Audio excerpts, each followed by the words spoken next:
Mysterious fires are appearing in oil refineries all throughout Iran. And while officials are publicly blaming gas leaks, a brand new recording just leaked of a private meeting of IRGC officials proving that they're absolutely panicked at their own people. The very ones commissioned to crush the people are now openly terrified that they are the ones about to be crushed. At the very same moment this psychological collapse is happening inside Iran, President Trump has launched what he's calling an economic D-Day. Three of the region's biggest Sunni powers at the very same time have just signed a NATO-style defense pact that boxes Iran in on every side. And the regime's own central bank governor went on state television and admitted out loud that Iran is economically collapsing. Stick with me to the very end of this video because we're going to walk through exactly how a 47-year-old terror regime got cornered from the inside and the outside at the very same time, and why this week might be the one you remember as the week the mullah's clock finally ran out. Greetings, everyone. It is Live Stream Friday. I'm your host, Dr. Steve, your Patriot Professor, here to help you make sense of the madness with breaking news and analysis you're not going to get anywhere else. So make sure to smack that bell and subscribe button. As always, our super chats are up, so feel free to send in your comments, your questions throughout the broadcast. It'll be my privilege and honor to answer them right here on this live stream. Also, have you noticed how much harder it seems to get ahead these days? I mean, you could work hard, you could save your money, you could do everything you're supposed to do. And yet, between inflation, economic uncertainty, and everything else happening in the world, it can feel like the old ways of creating financial security just aren't working the way they used to be. The good news is that right now there is a new economy developing that most people haven't even noticed yet. I like to call it the hidden economy. And if you can learn how to take advantage of it, you may be able to build something that gives you a tremendous amount of freedom and independence without having to spend your entire life working for it. Now, I know obviously that sounds too good to be true. Honestly, when I first heard about it, that's exactly what I thought. But then I met my good friend, Ryan, and he showed me what he was doing with his online business. And I mean, it was beyond belief. We're talking no employees, no one to manage, no inventory to buy, no complicated technology, no social media empire you have to build, no advertising campaigns you have to spend your life managing. In fact, Ryan told me that he could operate his business in this hidden economy in less than 30 minutes a day and just a few days a week. And when he showed me exactly how it works, I started to understand why. It leverages a common sense approach, utilizing something most people simply aren't even paying attention to yet. And so that's why I wanted Ryan to put together something special just for you. He's going to walk you through exactly how this hidden economy works, how this lifestyle business operates, and how ordinary people can learn to apply this model without needing a technical background or spending years trying to figure it out on their own. And the best part is we're making this training completely free just for you. So if you've been looking for a way to create more independence, more flexibility, more control over your time, and you want to see what this new hidden economy really is all about, then I want you to go to turleytraining.com right now. It's all one word, turleytraining.com, or just click on the link below. Reserve your spot for this free live private training and let Ryan show you exactly how this works, because the economy is changing, the old rules are changing, and whenever that happens, there are always people who are the first ones to see the opportunity before everyone else does. This could be your chance to do exactly that. Go to turleytraining.com, absolutely free. Reserve your spot, and I think you're going to be blown away. All right, gang, let's dive right in here. This is absolutely fascinating. Iran International is reporting on leaked audio that came from inside the regime itself. It's from a meeting that reportedly took place in Pakhdasht, that's in the Tehran province, and the audio tells you more about where this war is now than anything CENTCOM could disclose. I mean, it's unbelievable. A closed-door meeting of the IRGC's own media and cyberspace headquarters. That's the unit whose entire job is to track dissent, control the narrative, crush protests before they start. They got recorded and somebody leaked the tape. Now, we need to stop right there because this is one of the unfortunate consequences of a splintered regime. Remember, there is not a single regime right now in Tehran. There are multiple factions, each vying for the dominant leadership position. So you got the hardliners in the IRGC, you got the Islamic Revolutionary, the IRGC being the Islamic Revolutionary Guard. You got the far more conciliatory negotiators in the Iranian parliament, like President Pezeshkian. You've got the mullahs who are sort of in between. They don't have the power that the IRGC has, but they're not popularly elected like the parliament. So you got this thoroughly splintered factional government with each faction seeing the other as the enemy. And so these kinds of leaks are precisely the consequence of a splintered regime. Opposition forces want the IRGC eliminated. They want the hardliners taken out. So on this leaked audio, according to these reports, these are not regime officials talking about controlling the Iranian people. These are regime officials talking about protecting themselves from the Iranian people. This is a huge development. Those who have been commissioned to crush dissent are now freaking out that they're the ones who are about to be crushed. So here's the context that makes this so chilling. Just days before that meeting, a religious singer by the name of Hamid Reza Rujabzadeh was murdered, and it was brutal. Okay, he was abducted in late July, and there's footage reportedly circulating online showing, torturous mutilation, including reports that his body was actually dismembered before being burned and dumped outside Tehran. What makes that murder so concerning for the IRGC is that this singer, as it turns out, was a openly pro-regime Basij member. Remember, the Basij is the volunteer paramilitary militia under the Islamic Revolutionary Guard, the IRGC. And they're used to Iran's regime. They're used by Iran's regime to enforce internal security, suppress dissent, crush protests among the civilian population. They're the ones who killed so many thousands of those protesters back in January. So to the regime, that wasn't just a killing. That was a message. That was a very real warning that pro-regime figures can now be hunted down both online and in the street.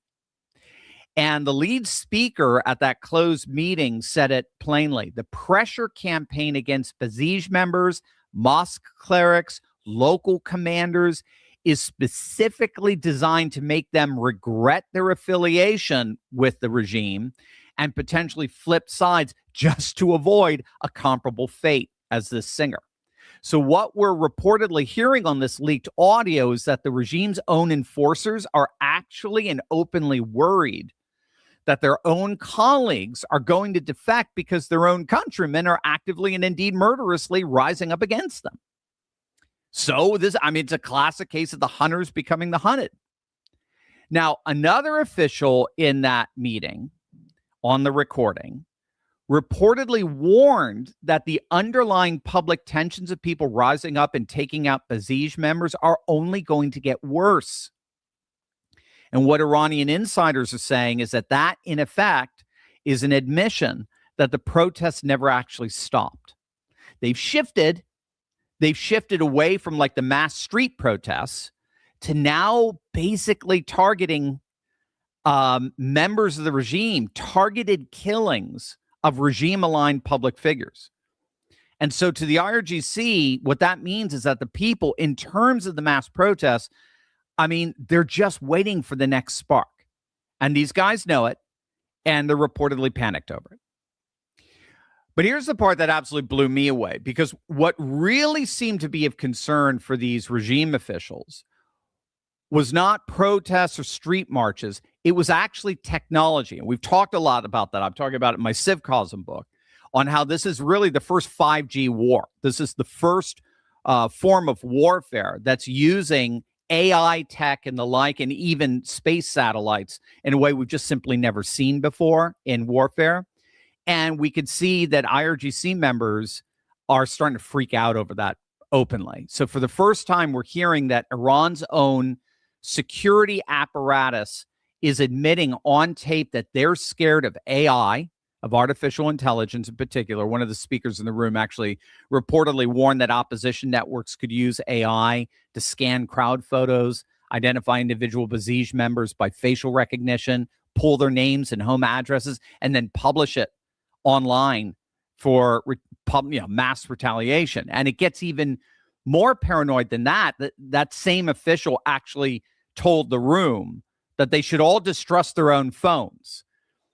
And he apparently warned them that apps like ChatGPT could be listening to them in real time. Talk about ironic, okay? Since, Iranian insiders, those who were opposed to the regime, were doing just that with this recording. They were listening in on this guy speaking. But again, let the total irony of the situation hit you. The Iranian surveillance state is now freaking out over being themselves surveilled. When the men who run a surveillance state start fearing surveillance themselves, the power dynamic is completely shifted. It's flipped. And again, what's so fascinating in all of this is that they're blaming the pervasiveness of social media, Instagram, Telegram, WhatsApp, the very platforms that they spent years trying to block. The speaker even admitted on the recording that blocking those apps only made people angrier. But he still called them the root source of political unrest, rising prices, cultural change. And he even blamed social media for the recent election of Iran's own relatively moderate president, Masoud Pezeshkian. Again, according to this recording, the regime is admitting the internet helped elect their own head of state, and now they can't control it. Apparently upwards, I don't know if you know this, upwards about 90% of Iranians use VPNs to bypass the regime's online firewall. They're able to see what is going on inside their nation the way we are, at least to an extent. So that suggests that the wall the regime built around information has indeed fallen.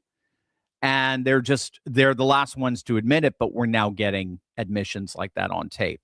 Now, of concern for the Iranian people is that the regime's response to all of this was advocating more crackdowns, more severe crackdowns. I mean, they have nothing else, right? The tape reveals a so-called top secret directive ordering agents to monitor Instagram and document every single protest-related post and anti-government comments coming out of select provinces that are considered hotbeds of anti-regime sentiment.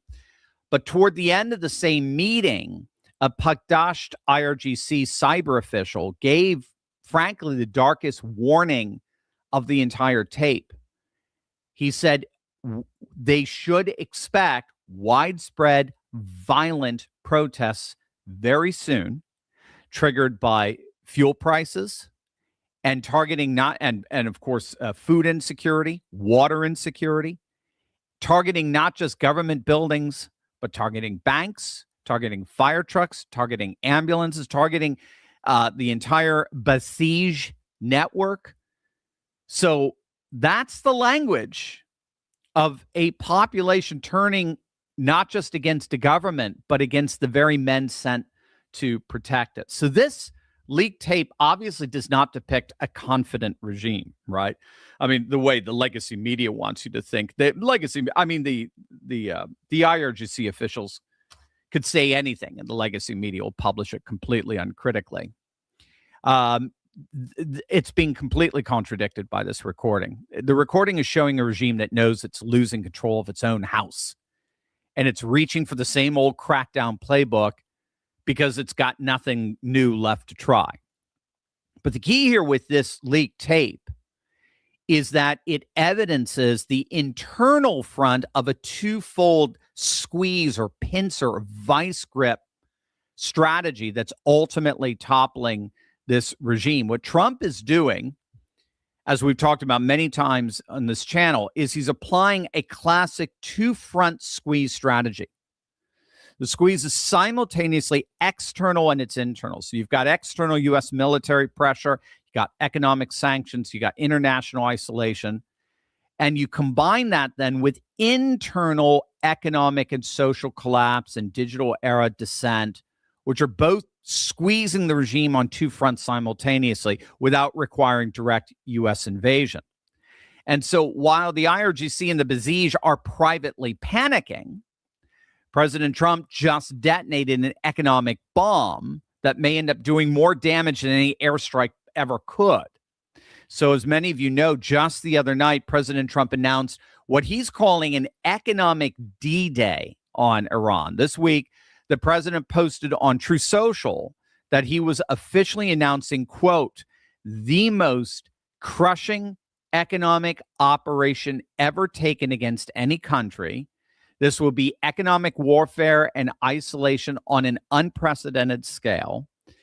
He went on to say, he went on to warn that, quote, any country, any other country that allows its own financial institutions, its businesses, its airports, its government entities to provide any type of lifeline to Iran will itself face tremendous economic consequences. So he listed things like oil smuggling, swap lines, cash transfers, exchange houses, ship registries, front companies, every single loophole that Iran has been using to survive.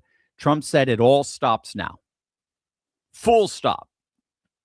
Again, he called it, in his own words, an economic D-Day. And within hours, the UAE suspended all trade, all commercial exchanges, all financial transactions with Iran, severing one of the regime's most important commercial and financial lifelines. Dubai banks were absolutely essential for Tehran's economic survival, and they're gone. So this economic D-Day will inevitably cause China to cut its last remaining lifelines with Iran and any other state that doesn't want to suffer the economic wrath of the United States. All told, now there are about 40 official nations that have officially turned their back, formally turned their back on Iran. And Treasury Secretary Scott Bessent did not mince words either. He went on television and said plainly that the point of these new measures is emphatically to collapse the regime from within. Check this out. To be the greatest coordinated economic isolation in the history of the world. And we are going to them and saying, you are either with us or against us. You want this murderous regime to end. And if you insist on the doing business with them, either transferring money, buying their oil, they're doing seaborne ship transfers, then the U.S. Treasury and the U.S. government, they will put its full might and force toward enforcing against you. So it is time for our allies and the rest of the world to make a decision, and we are going to squash the economy of this murderous regime, which that will curtail their ability to project power through their proxies. It will mean that they cannot pay the military, and we have substantial inflation, both food inflation and ordinary inflation in Iran. And, what we have seen, I see lots of reports that said, oh, well, this has never worked. It does work because we have a combination. It is a 1-2 punch. We have the blockade, and we are going to have the toughest sanctions in history. And I will tell you, this will work. It worked in Venezuela once we put up the blockade.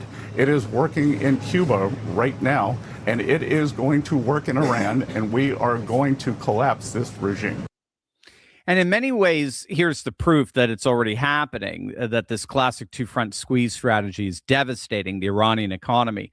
For the very first time in the 47-year history of the Islamic Republic, a senior regime official, the governor of Iran's own central bank, Nasser Hemati, went on state television and basically admitted defeat in his own words. Iran is not, he admitted, Iran is not exporting any oil. They're not making any revenue, zero. They're losing $500 million a day. This is the governor of Iran's own central bank openly admitting that they're broke. and financially starving. Again, this is the problem when you don't have a single coherent regime. There's no possibility of staying on message when you have a fractured government comprised of competing messages. Meanwhile, we're getting reports of mysterious explosions and fires that have been tearing through Iran's own oil refineries and facilities, including a major fire at Tehran's oil refinery in the capital itself. So, and now, of course, they're blaming, some kind of electrical grid problem or whatever, but we may indeed be seeing other ways in which the widespread resistance among the people is manifesting itself in terms of this sabotage. But frankly, when all is said and done, this is just the tip of the iceberg for Iran. This is nothing. As Iran begins to implode from within, the entire world order is changing all around them. What's really panicking this regime more than anything else, and I think this is the big picture everybody has to understand. What's really panicking this regime is the realization that the world that the regime has depended on for 47 years to make its threats and utilize its leverage simply no longer exists. That's the key. This is the true brilliance of what President Trump is doing here. This is the true victory that will have ramifications throughout the rest of the century and beyond. Wait until you see this. But first, gang, if you are just joining us, our super chats are up. So feel free to send in your comments or questions. It will be my honor. It will be my privilege to answer them right here on this live stream. Also, I want to tell you something. I usually don't say this on camera, but when I sat down to write Civcosm, my latest book, I wasn't just trying to write another book about politics or religion or technology. I was trying to answer actually a question that has haunted me for years.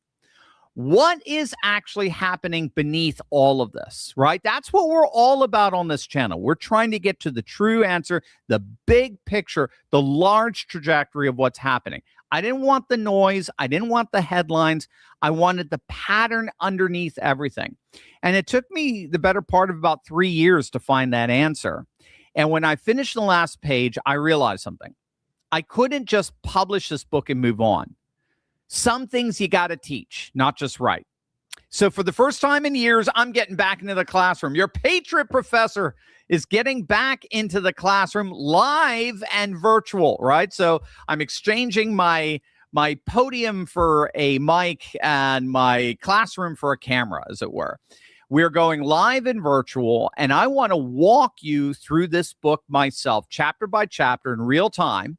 This isn't a course I'm running on the side. This is the biggest thing I've done this year, apart from the Civcosm book itself. And I'm only doing this masterclass once. You're only going to have this one time that the author of the book is walking you through it chapter by chapter to give you an insight you'll never get anywhere else. So I've officially opened registrations, and early bird pricing is open for limited time. So scan the QR code below to join my Civcosm masterclass. I would love to have you there. Oh, there it is. There's my Civcosm. That's the QR code right there. So click on that QR code, scan that QR code, I guess I should say, and register. And I will love to see you for this. We just did a book study probably 3 months ago or so. Everyone loved it.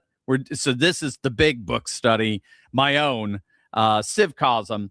Register for it today. All right. So what's so key to understanding this big ultimate victory here, and why President Trump is already taking very much deserved victory laps? What's so key is that the world order that the Iranian regime exploited for its own gain and leverage for the last 4 decades simply no longer exists. That's what you have to get. That's what so many, to be honest with you, so many of the doomers and the panicans just simply don't understand in terms of what's happening in our world today. They're living in an old world. They really are. There is a new world rising, and it's understanding being on the cutting edge of that world that is what this channel is ultimately all about. This is what the legacy media, by the way, we have them to blame in many ways. The panickins and the doomers and the legacy media are like one and the same at this point. So what do they call it? Podcatistan or whatever, just so the legacy, the MAGA turncoats are literally reading the front lines of CNN and MSNBC and parroting what Rachel Maddow would tell you. That's what makes them, I think, so odious. The legacy media will simply never, ever understand that this moment is literally changing the world. They still believe that Trump is an anomaly. They believe Trump is an aberration. He's a temporary interruption to the inevitable triumph of liberal values throughout the world. So they have a very hard time understanding what's really happening.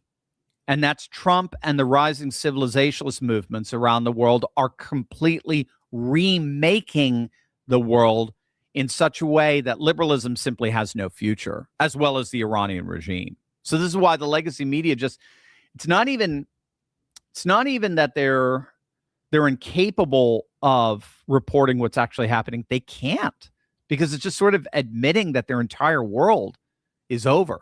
Now, we talked about this the other day, but Axios is reporting that the crown jewel of Iran's 47-year leverage over the entire planet, the Strait of Hormuz, where 20% of the world's energy flows through via the Persian Gulf, is gone.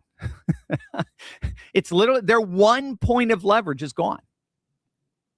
Iran doesn't control the strait anymore. We do. Trump is coming out and saying, you know what? I think we're going to turn it into a U.S. territory. Axios is reporting that for over the last several weeks, the U.S. military has quietly established a shipping corridor running in and out of the strait, delivering tens of millions of barrels of oil a day. According to two U.S. officials with direct knowledge, 15 to 20 tankers are entering and exiting the strait every single night through a southern channel running along the Omani coast, roughly 10 million barrels a day being pulled out of the Gulf and injected straight into the global energy market, spiking as high as 15 to 20 million barrels on the best night. Over 80% of vessels making it through the strait right now are taking the U.S. authorized lane along the Omani coast. 1 month ago, that number was close to zero. Energy Secretary Chris Wright says combined transits and rerouted volumes now total close to 15 million barrels a day, closing in on the pre-war average of 20 million. And here's the beauty of it. We're already making up for that with the bypass architecture. While America's running the strait like it's our own backyard pool, Saudi Arabia and the UAE are simultaneously running their own permanent bypass pipelines at full capacity. So Saudi Arabia is running their what's known as their east-west pipeline, and it's sending oil at, again, full capacity of what they can do through that pipeline, through the Red Sea. The UAE is doing the same through the Strait of through bypassing the Strait to the Gulf of Oman, and they're already in the works of doubling that bypass capacity. So that's pushing oil prices down. It's relieving pain at the pump everywhere on Earth. That combination of the U.S.-led Hormuz circuit and then this bypassing circuit. So it's relieving pain at the pump everywhere in the world, except, of course, for Iran. And again, we talked about this yesterday, but this effective taking over of Hormuz means that President Trump has effectively taken over virtually every single one of the handful of choke points that control the global economy. So what we have to understand, again, we've been talking about this for months. If you're brand new here, welcome. Make sure you smack that bell and subscribe button. But we've been talking about Trump's overall global energy plan and its relationship to particularly the four key energy choke points on the planet where he has control now over every one of them. One by one, every single one of those choke points is either being neutralized, absorbed, or rerouted through American hands. Hormuz, we're now running our own lane through it, whether Iran likes it or not. They've been rendered inert, so there's literally nothing they can do about it.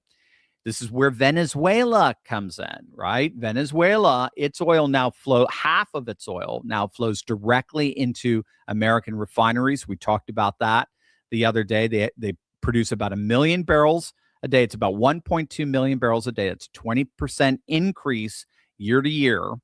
And 50% of that, about 600,000 barrels, goes straight to American refineries and goes onto the global market through American refineries. And of course, we're making cash. And they are too, to their credit. They're playing ball.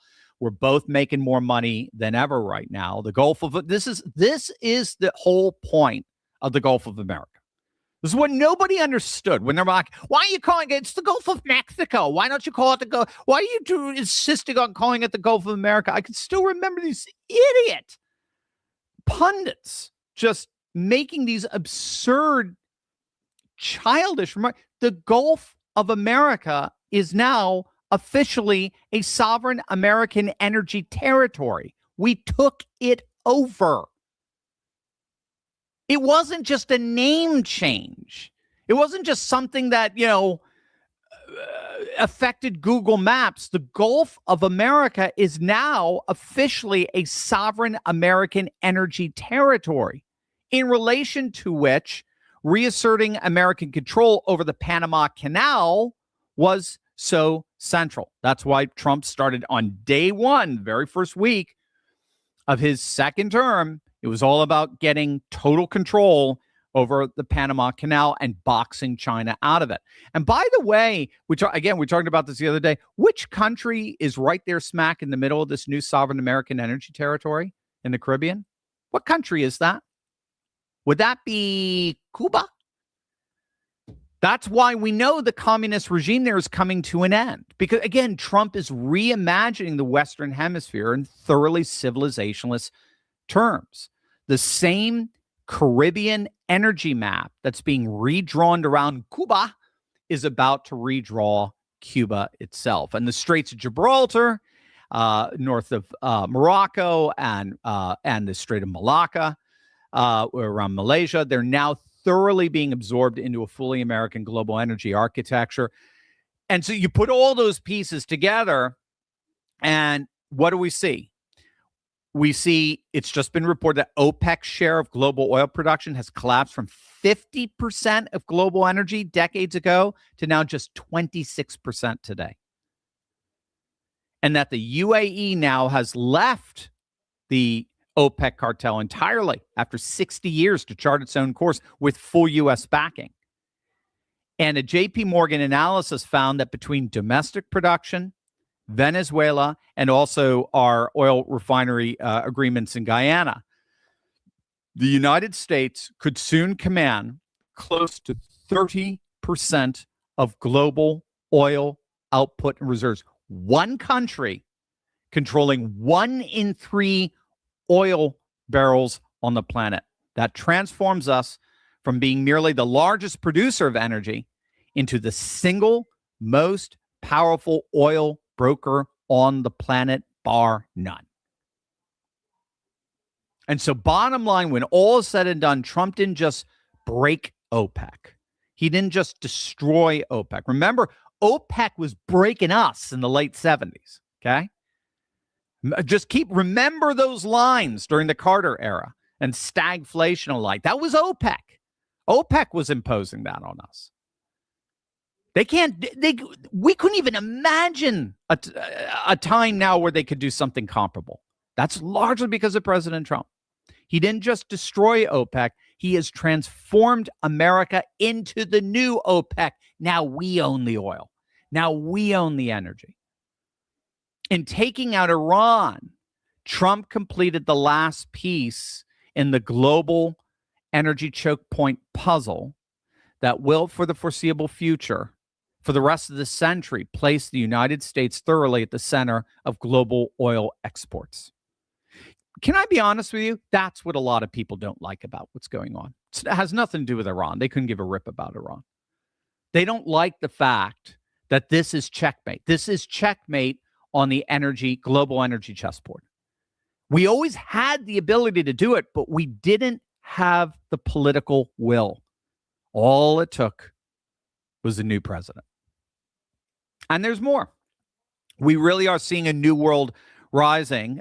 There's one last piece that truly seals Iran's isolation, because while the regime crumbles from within and bleeds out economically from without, the wider Sunni Muslim world just formally organized against exactly the kind of chaos Shiite Iran has spent decades exporting. So on October 7th, in the holy city of Mecca, Saudi Arabia, Turkey, and Pakistan officially signed what's now being called the Mecca Joint Defense Agreement. It's a NATO-style mutual defense pact stipulating that any armed attack against any one of the three states shall be regarded as an attack against them all. So that's why they're calling it sort of the Sunni NATO. It was signed personally by Saudi Crown Prince Mohammed bin Salman, Turkish President Erdogan, Pakistani Prime Minister Shehbaz Sharif. It combines three distinct strengths. So it combines Saudi money and financial capital together with Turkey's industrial military capacity as a NATO member and Pakistan's nukes, their operational nuclear armed military expertise. So Saudi Arabia gets security guarantees.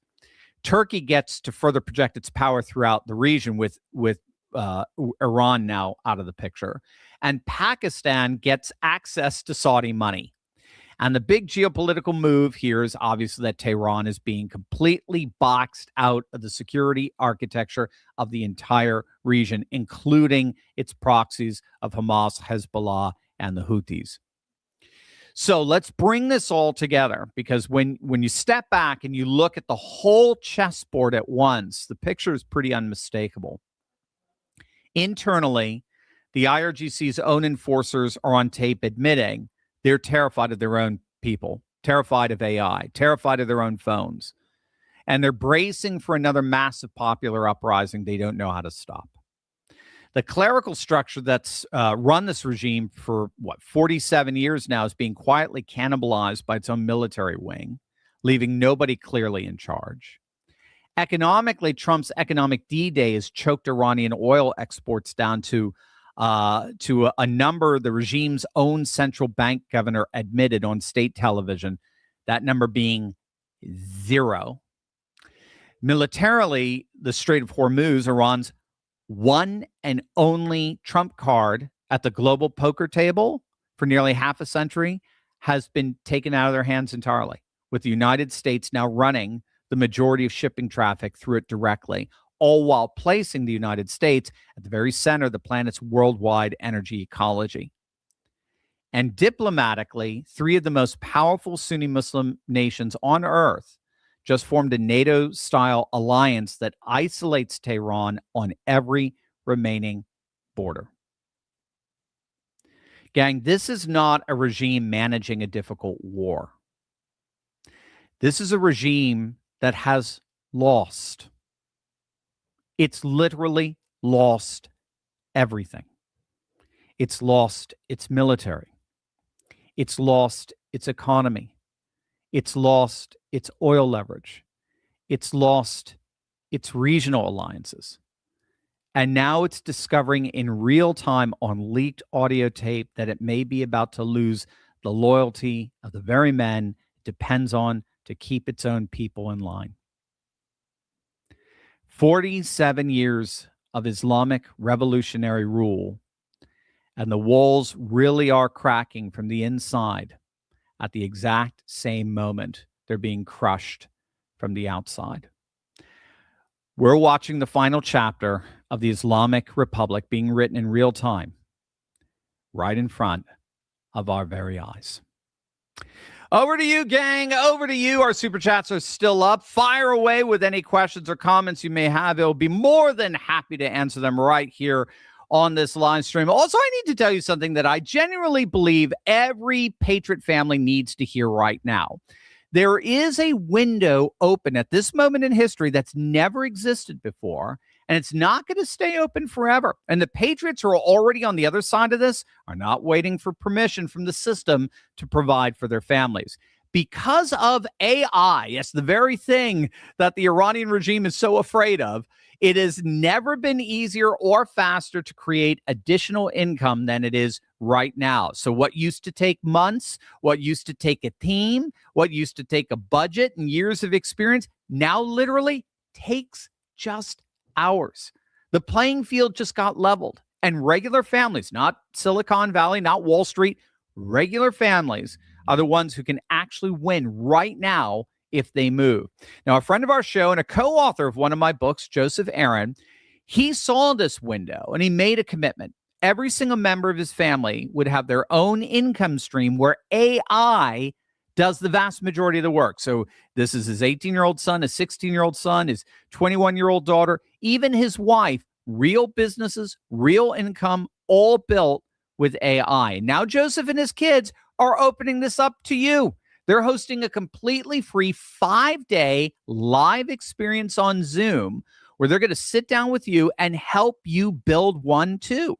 Our team attended, and they were building entire income streams at the press of a button. It was unbelievable. I mean, these are people who never even touched AI in their lives. It was one of the most remarkable things I've witnessed. And if you're worried about the tech, don't be. Seriously, if you speak English, you can direct AI. It's that easy. That's literally all it takes. By the way, we did the same event 2 months ago. You guys absolutely loved it. And so we're going to do another one. So join us for free this coming week. If you or someone in your family could use additional income or needs income replacement or what have you, and you want to tap into the power of AI to do it for you, this window is open right now, but it's not going to stay open forever. So click the link below. Join Joseph and his family at their free upcoming event, and they'll help you build an income stream where AI does the work for you. Don't let your family be the ones who found out too late. Click on that link below right now. All right, Josh, what do we got? Brian, my good friend, I paid attention to the efforts the president is making to reorient energy production supply around the U.S. You laid that out well in one of your last videos, but it seems to me that what we suffer from is a lack of refining capacity. We haven't built a new refinery in the United States since 1977. Do you think the president will address it? That's a great question. You know, I was so interesting you bring that up. Yeah, and our refinery is always it's specific to a particular kind of oil, particular kind or grade of crude. So, yeah, I meant to do a little bit of research in terms of what, and maybe you guys know in the you can put it in the comments below. I meant to do some research on the role of refineries in the drill baby drill,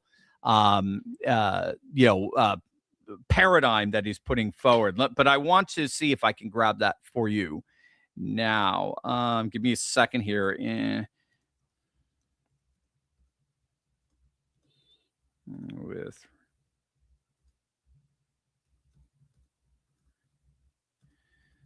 states. Let me see what our high-powered AI could give to us in terms of a quick answer. Right away. I thought it was part of the whole new drill baby drill paradigm or frame. So Trump has pursued a multi-pronged strategy to combat the U.S. refinery capacity shortage. He declared national emergency in January 2025. So right after he was inaugurated, then invoked the Defense Production Act in April 2026, designating refining capacity as critical to national defense to fast track financing and waive normal procurement rules. His EPA under Lee Zeldin scrapped a policy requiring new permits for refineries resuming operations after 2+ years idle, easing restarts. So apparently there are a number of refineries that were put out of commission that are back in commission. So it doesn't actually require new buildings. The administration is actively courting private investors to reopen mothballed refineries, including St. Croix Hovenza's plant and shuttered California facilities. Trump also announced the first major new U.S. refinery in 50 years, $300 billion Brownsville, Texas project backed by India's Reliance Industries. Most recently, Energy Secretary Chris Wright met with refiners just a couple of weeks ago, promising imminent measures to boost throughput as gasoline prices were spiking during the Iran war. Despite these steps, refineries are running near 97% capacity with roughly 8 million barrels per day of global capacity offline, showing the shortage remains only partially resolved. So great question. We're getting there, but we're not there is another way of putting it. But they are on top of it, but it is going to take some time. It's going to take so much time to recover from the what do you want to call it, the incompetence of the previous administration. So you and I have bellyached so much over back at St. David's when we were there. Great question, Brian. MAGA 20 Forever Dr. Turley, I recall a few months back, President Trump welcoming King Charles, and after the White House ceremony, him going to Congress speaking against everything that Trump was for. Yesterday, I heard a Canadian Interior Minister openly boast about how she's visiting America to meet the Democrats to oppose Trump's tariff policy against Canada. Is it time we treat our so-called friends as the enemies that they truly are? I think so, and that's exactly what Trump has been doing. Trump isn't kidding around. You know, one of the reasons why so many people have been upset at Trump, so many people in the establishment, is that they keep saying, why are you so kind to the enemies of our world, the dictators, the Kim Jong-uns, the Vladimir Putins, and why are you beating up all of our allies? Well, you're demonstrating it right there. He recognizes a new world is rising, a civilizationalist world, and that our old allies belong to an old world, an old globalist liberal international order that just doesn't exist anymore. And they've all lived high off the cow, as it were. They've lived off of our own ingenuity. I mean, all of Europe's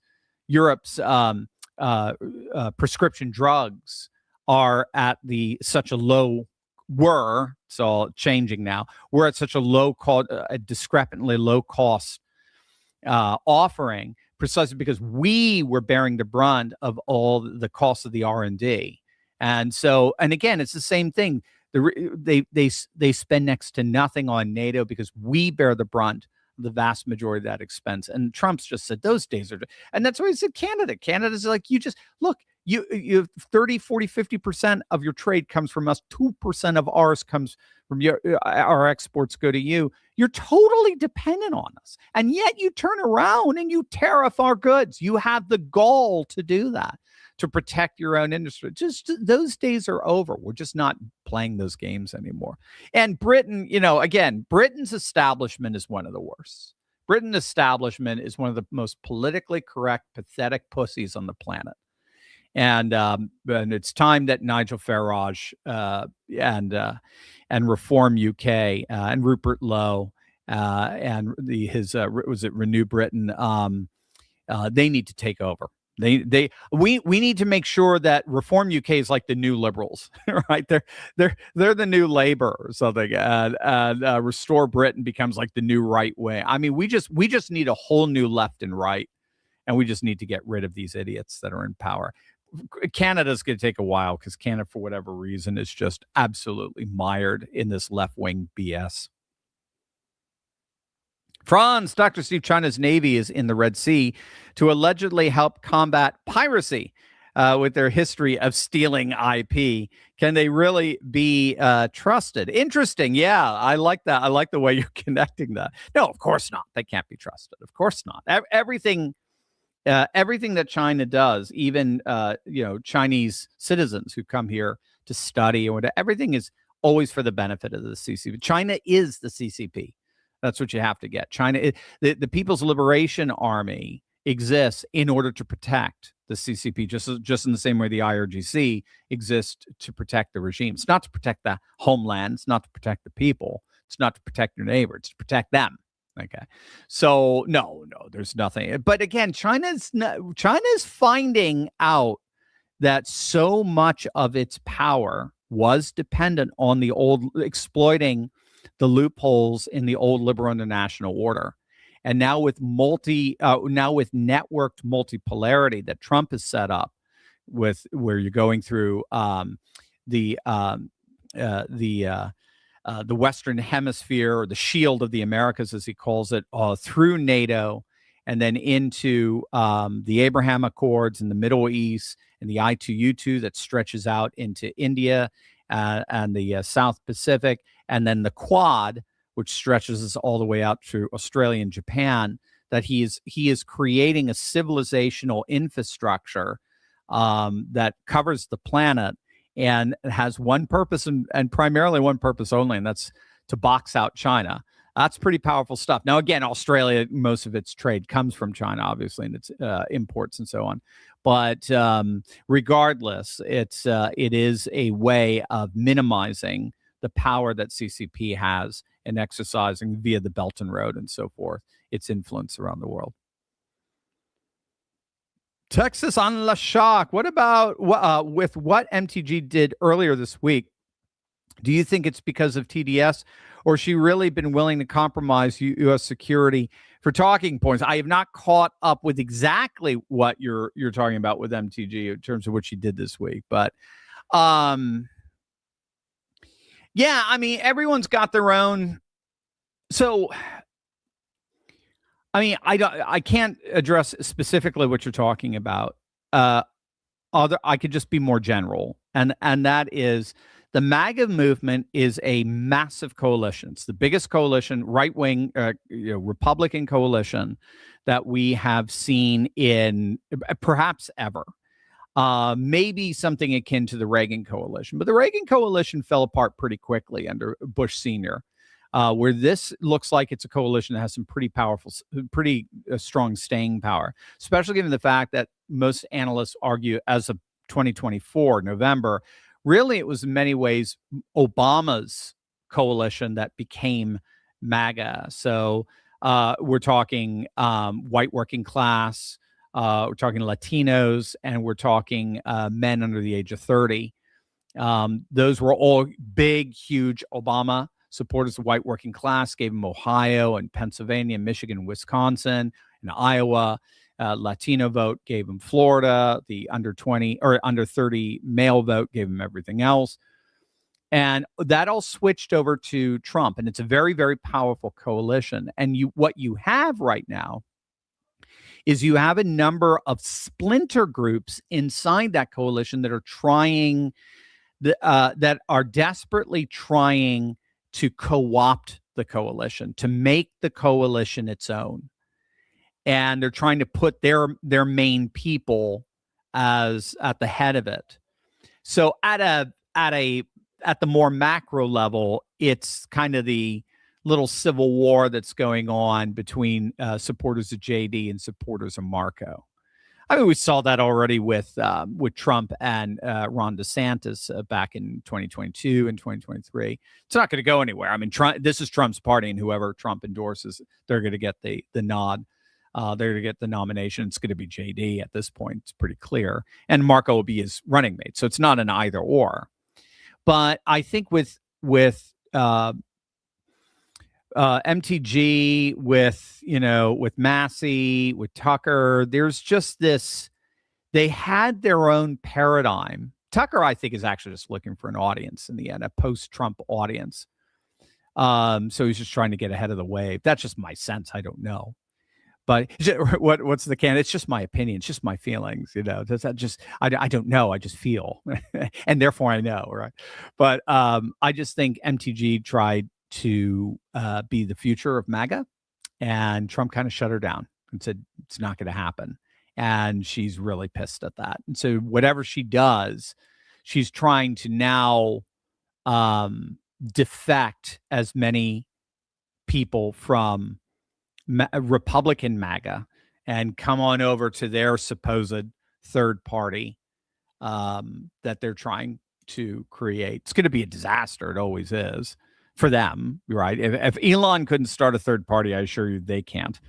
And but that's, I just see her as just being sour grapes when all said and done. Movie erotic. Trump approval 33. Should I trust? Who can I trust? No, I wouldn't even remotely trust that. First of all, it's August. In August, you get what's called the polling response bias. So you always get a Democrat response bias.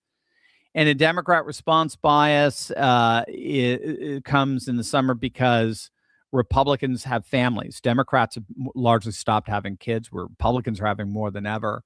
And so they end up, doing a lot of things in August. Vacations, they tune out. They just generally tune out of politics, and they get back in after Labor Day. So we saw this in 2024, where all the polls were just absolutely skewed to Kamala. On average, polling is about 4 to 6 points always to the left, just in general, but it gets even worse in the summer. No, all the polls have been disastrous thus far. We saw the polls were off by 20 in Wisconsin. They were off by about 10 or 15 in Michigan. They were way off, about 14 or 15 in Florida. So with Vindman. So no, I wouldn't pay any attention to it. In terms of poll, I love Qantas Insights. They're very, very good. Insider Advantage is very good. What the best thing to do really is just an amalgamation, is just to take polls with a grain of salt in general, but try to corroborate them, try to find different polling outlets with different methodologies and see if you can find ones that are hitting the same spot. Again, I wouldn't waste my time a lot, especially with presidential polling, with NBC or CNN or Fox. Fox is the worst. Fox, I don't even know if they've ever been right. They're so left wing for whatever reason. I don't know why Fox has a left, but they've always have. It's just very, very bizarre. And it came back to bite them in the butt, in 2020, November 3rd, when they called Arizona literally 1 minute after polls closed. I mean, that came and really bit them hard. They lost a lot of audience as a result. So, but for me, it's usually just I like RCP average, the Real Clear Politics average, where it averages out all the polls. Again, there's so much junk in there. So, but that'll give you, at least you can look and see who's polling and how, and then you could start to compare and corroborate numbers and see if you start finding a pattern. But I wouldn't pay attention to any polls right now. All you have to do is look at the amount of money that Trump is raising. I mean, he's hitting $1 billion in terms of his war chest. Look at the Republican voter registration trends. I mean, we're absolutely crushing it. We just got tens of thousands of voter registration advantage in the key state of Pennsylvania. You look at what's just happened in Florida, where Republicans outvoted Democrats like 2-1. I mean, it was insane in terms of the primaries. So you look at other trends. Don't pay attention to the polls, certainly in August. Mitchell Ryan, it's great to hear that we're getting oil through, but why hasn't gas gone down yet? I know I'm in Illinois and gas is still $4.40. It's rough. Is there a shock period before gas goes? It does, because you're dealing with futures. It's generally priced to what they think will happen. You're a few weeks out from actually seeing the measure. We're seeing it here. So I'm in the Delaware region, and our prices are down around 380. So it's pretty good here. I hear in Texas, it's some places it's already at 2, but now it's Texas, around 280, 290 or so. So it'll go down, but they're futures markets, so they tend to price based on where you think it's going to go. And then Trump has said, look, if I get any sense of price gauging, I'm going to crack down on you guys big time. So just give it a few more weeks, and we should see, again, barring any major problems in the Middle East, we should see the oil markets finally finding some stability and normalcy. Democrats, socialists, alpacas, DSA, commie, llama, dear great. Oh, I know. I think I know exactly who this is. Dear great Noah Larid, Patriot Professor. Crypto the past 3 days. I'm just going to leave that right there. Yeah. You're talking about a little bit of a run there. We'll see. I mean, so apparently the U.S. Treasury is now getting closer to gobbling up a big crypto reserve. That will drive prices way, way up for Bitcoin. I shouldn't say crypto reserve. I should say a Bitcoin reserve. And as Bitcoin goes up, everybody else goes up. It takes Ethereum with it. And with Ethereum, it takes all the altcoins with it as well. So that's what I think people are getting very excited about. Franz Paul, Dr. Steve, is it too soon to consider the moniker the United States of America? No, I don't think it's just, it's so funny you say it, because I think in many ways, practically, that's what it is. We're the ones governing the strait right now. Nobody else is. There's a nuisance, as Iran is being called. They're literally like mosquitoes, but they are not governing because they don't have the ability to project power anymore. This has been the war of attrition. Every time they project power, every time they send out a drone, every time they send out a missile, every time they send out one of their speedboats, we have surveillance, satellite surveillance, and AI kill chain technologies that's able to zero in where it came from, and they get obliterated. So there's just no, I mean, in terms of their coastal armament, they've just got nothing anymore. So by opening up the lanes in the southern part around Oman, there's really nothing they can do. And therefore, in many respects, we are the owner of the strait, for right or for wrong, whatever. We own it. And so I've heard people say, you can't declare it a U.S. territory. Those are international waters. International water can't. Who's going to? I'm sorry. Remember, politics is power, right? And you have to make sure the power's in the hands of the good guys. But bottom line, who's going to stop us? I mean, they're living in an old world, a world of international law. That world doesn't exist. That's the world of Mamdani. I always defer to international law. That world doesn't exist. The International Criminal Court is a laughing stock. That world doesn't exist. If Trump wants to name it the United States of America, he's going to do it. There's nobody who can stop him. Joan, Dr. Steve, what do you think of Kaizen Aseadu? I find his short videos very thought-provoking. I know the name. Let me see. But I don't know him. I can't see a face. Let's put it that way. So obviously Japanese. Aseadu. Oh no, Kaizen. He's not. What is he? Is he Nigerian? I don't know. Kaizen Aseadu, speaker for the Atlas. It's said maybe it's the Kaizen that got me, because the Aseadu doesn't sound Japanese, which is interesting. I don't know. I honestly, I will have to look him up. I'm looking at some of the titles, and it looks absolutely awesome. So I will check it out. I don't know, but thank you. Thank you for letting everybody awake, not woke, thinking clearly on politics. I love those titles. Those are the spin. Zoran Mamdani and the Truth of Democratic Socialism. Oh my, he was on trigonometry. Oh, very cool. Yeah. Oh, good. No, it'll be great to get to know him. I don't know him, unfortunately. But that changes as of today. Thank you, John. Deborah, why didn't GOP push anywhere to get rid of the hackable voting machines? Oh, it's so hard to explain. No, it's not so hard to explain. It's just kind of a bummer. Whenever you bring up the GOP, it's like a wet blanket. It's not you, Deborah, not at all. It's just, because Deborah, in the end, the GOP establishment doesn't think there's a problem. They didn't back Trump's concerns back in 2020. They didn't back his concerns since in 2021 or 2022, and they don't back his concerns today.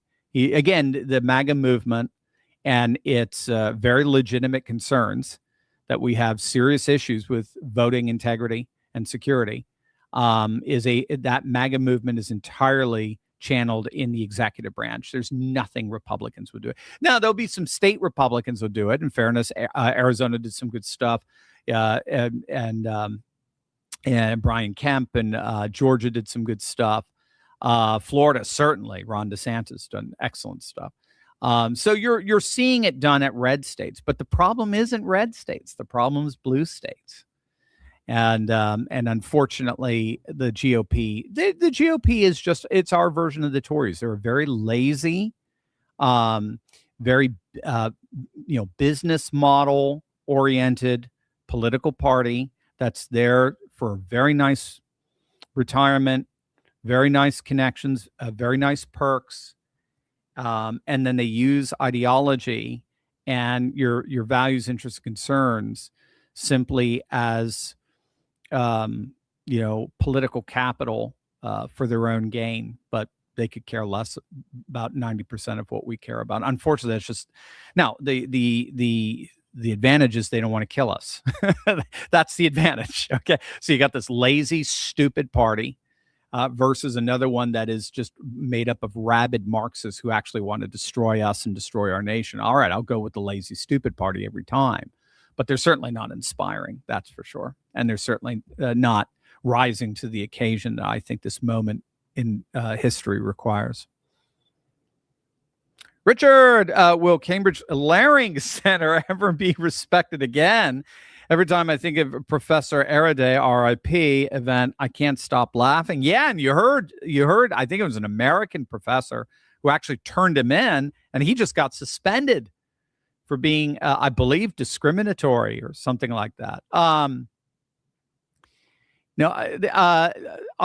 If all you have to do to see where anything that woke touches turns to dung, all you have to do is look at our universities today. Universities across the Western world. It's not just the United States. It's not just Berkeley. It's not just Columbia or University of Chicago. It's Cambridge. It's Oxford. It's just all these universities that have bent the knee to absurdity, and you cannot be a center of learning and bend your knee to an ideology that does not allow for you to make a distinction between males and females. You just can't. If the most basic biological fact cannot be affirmed, then you're dealing with an institution of ideological capture that has destroyed its mission of academic excellence. It's that simple. Will O'Toole, when is Pinecone Massey going to announce the Epstein file on the floor? Never will. He's just a performative clown. He never will. Massey was the anointed Ron Paul successor. I think a lot of people thought Rand Paul would be it. But the way I understand it is Massey was the guy who was supposed to take over the MAGA party. So this goes back to our MTG question earlier. So part of a very, very, very, very, very, very, very small wing of the MAGA movement was the libertarian movement, right? The Dave Smiths and so on. And in the king of the libertarian movement was Ron Paul, because for them, what Ron Paul did is he put libertarianism on the map, both with his books and with his presidential campaigns. And they tried to sell libertarianism back in the day as an alternative to Obamaism. Obamaism was collectivism. It was bureaucracy. It was debt. And what the Tea Party tried to be was an alternative to that. They marginalized the moral issues. Remember that. They didn't back in 2010. So they didn't get into, had nothing to do with the classical moral issues that tended to galvanize the Christian coalition. They wanted to galvanize what they believed to be was sort of this new majority, even perhaps supermajority of fiscal conservatives and small government conservatives. And when that fizzled out, they saw the MAGA movement as their new bandwagon. So the libertarians believed, first and foremost, the Tea Party was their bandwagon for national ascent. And when that fizzled, and of course with the Ron Paul candidacy in 2012, when that fizzled out, they saw the MAGA movement as the opportunity for national ascent. And since Ron Paul wasn't involved anymore, they saw Tom Massey as the one who could unite populism with libertarianism. And so he was a libertarian populist who was being positioned to take over MAGA once Trump was done. So he was going to have to deal with JD. He was going to have to deal with Marco. They're going to have to deal with something like that. And he thought his entry into that was Epstein. And it ended up crushing him. It was one of the biggest political miscalculations I think I've ever seen. If you thought Trump stumbled on Epstein, no one stumbled on Epstein worse than Tom Massey. And so he ended up getting crushed. He couldn't even win a primary in Kentucky 4. Okay. How's he going to win Florida? How's he going to win Texas? He can't even win a primary in Kentucky 4, one of the most conservative districts in the country. He got absolutely crushed. And so so they're reeling. The whole libertarian wing that saw their future with Tom Massey ascending the MAGA coalition, they're reeling. Bottom line, it was never doable because populists are not libertarians. It was always a contradiction in terms. Populists, white, working class are not libertarians. Latino are not libertarians. Even young men under 30 are not libertarians. They're not libertarians. So it was a fool's errand to begin with. But I think that kind of explains the Massey phenomenon. I don't think we're going to be seeing much of him. I don't make much of the dissident kind of, radical sort of online wing that are they're just there to push their own nonsense. And for me, it has nothing to do with this rising civilizational cosmocracy or anything. I mean, outside of just kind of explaining how they fit into the larger political picture. Texas unless shock in regards to the Democrat Civil War. I've heard commentary that's not really happening because the establishment isn't really fighting back. They're making a lot of noise, but then capitulating. What do you think? Yeah, no, there's definitely truth to that.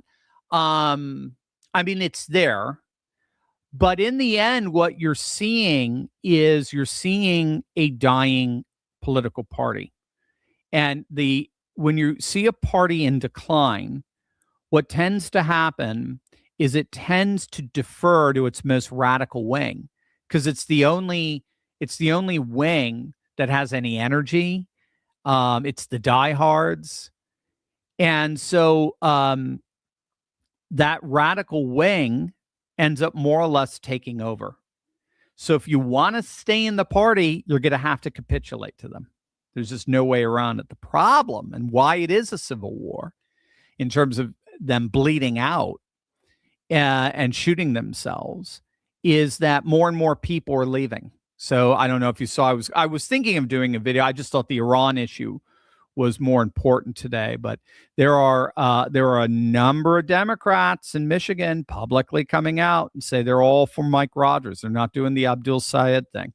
They're not even going near it. And so you're seeing it, of course, with James Carville, seeing it with John Fetterman. You're seeing it with even Van Jones is saying it.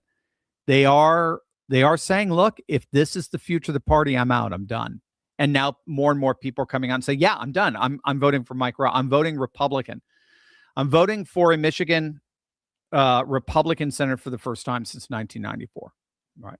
It's the last time they had one. So Spencer Abraham of Oracle.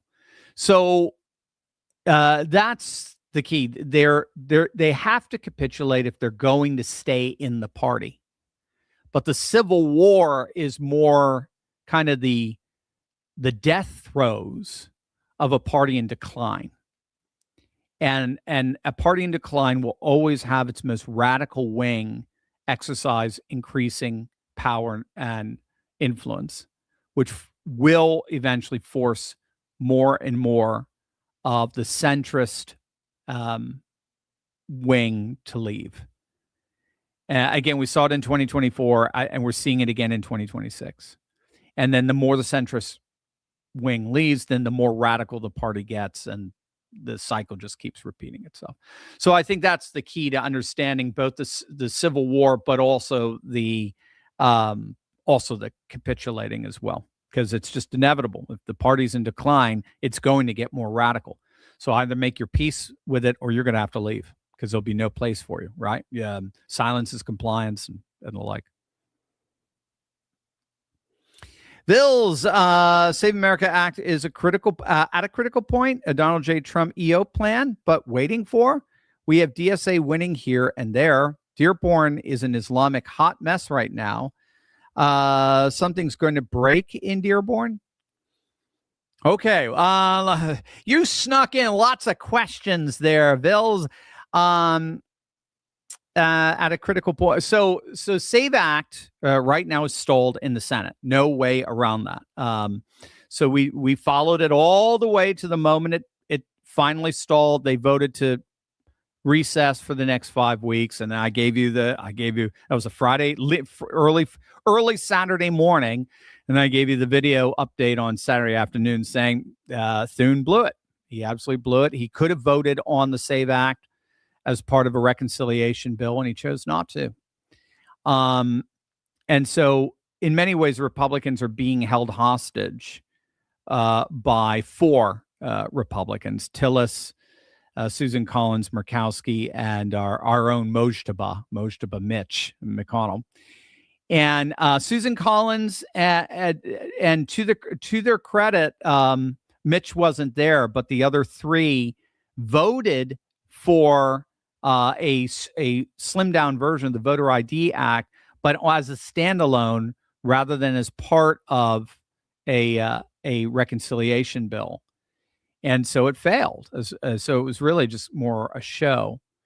Bottom line, Trump is going to have to do this. Trump is going to have to, he's pushing his EOs. He's got plenty of EOs, but the courts get in the way.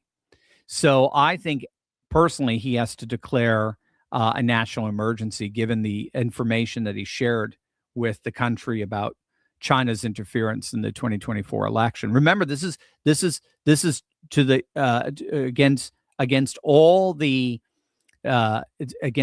of the doubt and skepticism of legacy media that told us that Vladimir Putin stole 2016. Don't ever forget that. They are hypocrites par excellence. So what I think Trump has to do is he has to declare a national emergency, and as part of that, do whatever he needs to do to make sure that our voting is secure. National emergency declarations cannot be struck down by the courts. They are non-judiciable. And we have a Supreme Court decision behind that, and they can only be overturned by a 2/3 majority in Congress. Good luck in getting that. So a national security emergency bypasses both Congress and the courts. Dearborn, yes, is an Islamic hot mess. It most certainly is. DSA winning here and there. Careful. DSA is winning in talk about hot messes. They're winning in very, very dense Democrat, liberal, urban areas. They're not winning statewide elections yet. We're not seeing that. And they're certainly not even coming close to winning national elections. They're winning urban elections, and barely. So Katie Wilson in Seattle won with less than 1% of the vote. Marxist Mamdani won just by single digits. And that's because DSA candidates split the left. Half the left loves them, but the other half doesn't. The Bill Maher half, the James Carville half, they can't stand them. So I don't think DSA has a future, because no matter what, there will always be more people to come out voting against them than voting for them, except for those Democrat hotbeds in urban and cosmopolitan areas. And then in the Islamic place in Dearborn, Michigan, and Hamtramck being another one. There's gonna be a lot of blowback on that, because they are clearly now looking to extend their political influence beyond just, again, the local and the regional to the state as a whole. And there's going to be tremendous pushback against that. Prankasha Productions, super duper chat. Thank you, Prankasha. Very much. Pranakasha. I want to say that right. Thank you so much. Winston, Dr. Steve, the conscience of the conservative moment. Oh, well, thank you. The conscience of the conservative moment. Winston, I do not deserve that. But thank you. Very good. Thank you very much for that. Yeah, I mean, in the end, I was just talking about this with someone the other night. In the end, I just try to bring you the latest studies, the critical analysis of what's really happening in the world. And the good news is it's working. I mean, the world is really moving in the direction we would all want it to be. It's not going to be perfect. There's going to be all kinds of problems and the like. But it's certainly not moving in the direction that the progressive realists believed it was for the last 30 years. TPA or TPH. So what's happening with wells if they can't L anything? Last I heard was if the wells stop, they're dead. Oh, are you talking about? You're talking about Iran? I think, and not just the aquifers, not the water. When I hear wells, I'm thinking water. No, they're yeah. From what I understand, their wells are shot. So what happens with oil wells when they're not used is they congeal, and when they literally get stopped up. So this is a mess that's beyond anything, including like their infrastructure, their water shortage. I think they're only at about 10% capacity of waters. No, they're shot, and yet you still have a whole group of doomers out there claiming Iran is winning this. I mean, if ever there was a case of what they call virtualism, it should be more of like a infection, virtualitis, where the online world is seen as more real than the actual empirically verifiable world. I mean, it's that. So yeah, no, they're shot. There's really nothing that they're. I mean, even if the war were to stop tomorrow, the blockade were to stop tomorrow, it's going to take them months, if not years, to get back to where they were. Now, keep in mind, international oil pricing did not factor in Iranian oil. It was sanctioned oil. China was buying 80-90% of it on the black market. But in terms of just getting back even on the black market, they're absolutely shot. Trump gave them the opportunity to remove the sanctions and get into the international oil market, and they blew it. They're just they've got to be some of the dumbest groups, the factions in there. Just they couldn't do it. Big Red Fred, thanks, Big Red Fred, appreciate it. Franz, Steve, is it just me, or does it seem the only time the left can define woman is when it comes to killing their offspring? Woo! Ooh, wow. Franz, that's rough, but you may be right. I don't know what's the lady, the latest one who's on trial for killing her kids, her 3 kids. Is that not insane? Do you know who I'm talking about?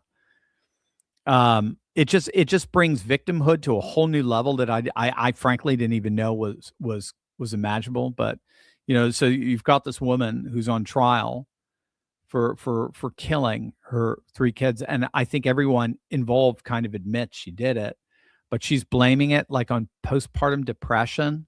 And then you have all these like white women, these white middle-aged women out in front of the courthouse demonstrating on her behalf. Because they're blaming a patriarchal system that doesn't take women's issues seriously.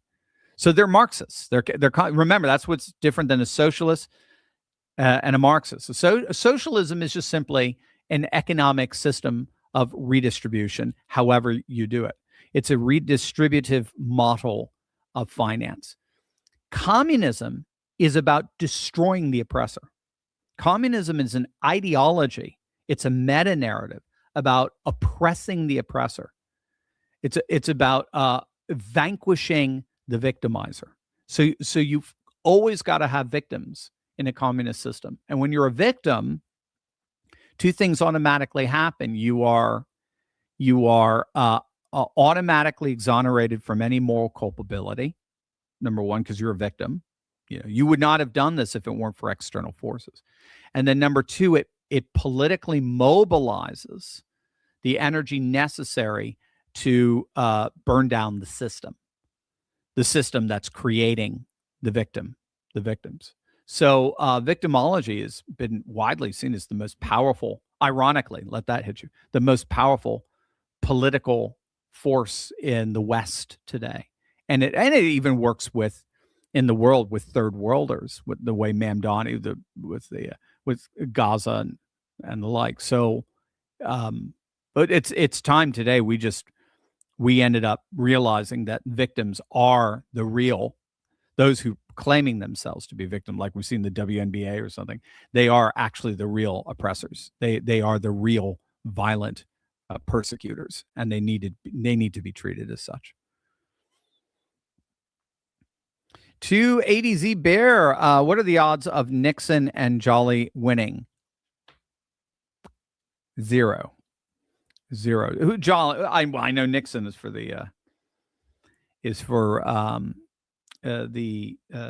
Florida Senate. Who was Jolly again? Let me just double check. Let me make sure.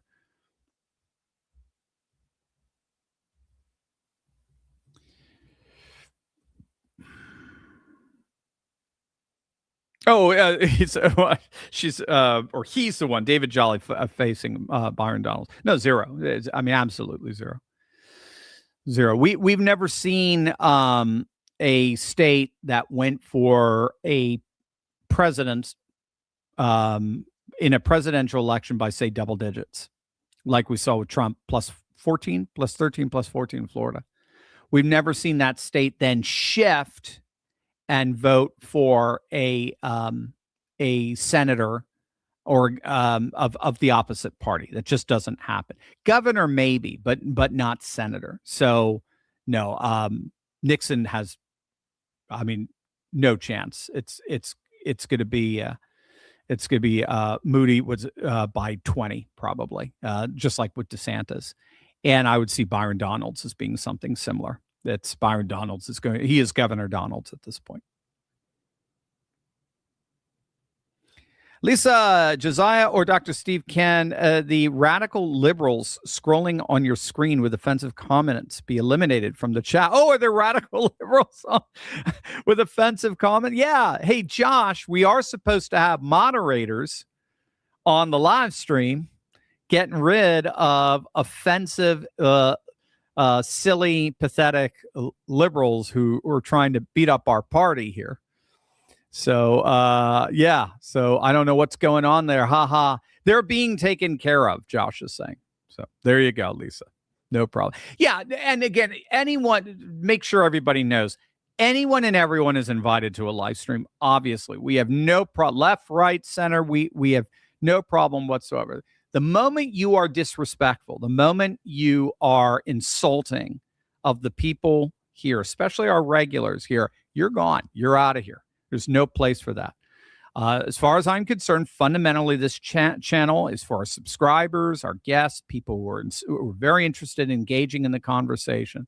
And then I, as the host, have a responsibility to make sure my guests are taken care of.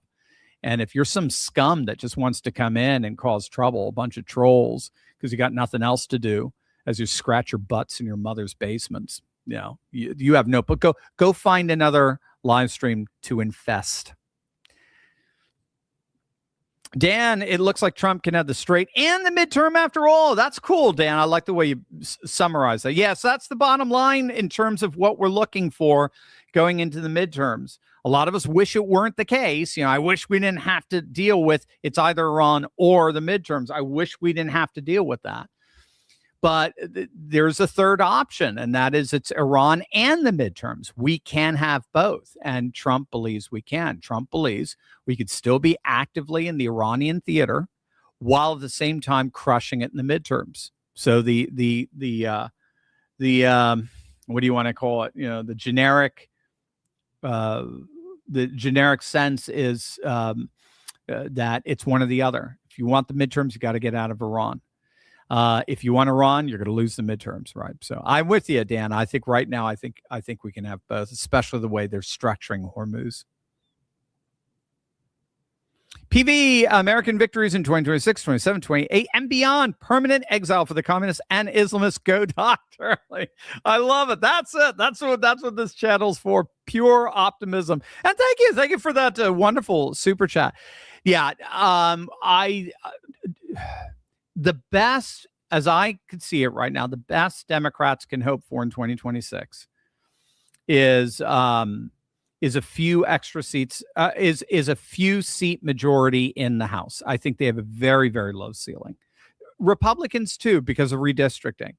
And they could have had a higher one if you didn't have Indiana turncoats, Mike Pence, Indiana turncoats, and some South Carolina ones, and even Ohio, the idiot, what's his name, D Nitwit out there. We could have had it higher, and we will eventually. It's just a matter of time.